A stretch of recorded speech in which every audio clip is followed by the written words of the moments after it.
బాగున్నారా? ఈవేళ పత్తి వడ్డం జరుగుతుంది. ముందు మేము రోటావేటర్ వేసాము. రోటావేటర్ 2 దుక్కులు వేసి తర్వాత మామూలుగా నాంగల్ దుక్కులు 2 దుక్కులు వేసిన తర్వాత ఈవేళ వడ్డం మొన్న వర్షం పడింది కాబట్టి ఈవేళ వడ్డం జరుగుతుంది.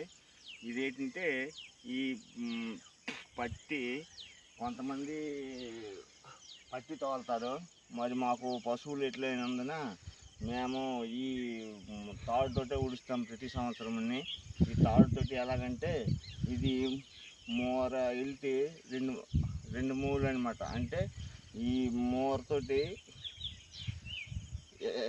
వస్తుంది అనమాట. అంటే పిడి వెళ్తే 2 మూలు అనమాట. తారికి మయాన ఇది వచ్చి పిక్కకి మయాన ఒక మూర ఒక జాన్ అనమాట. ఇది ఈవేళ ఉడుస్తున్నామంటే ఈవేళ ఆదివారం, సోమవారం, మంగళవారం, బుధవారం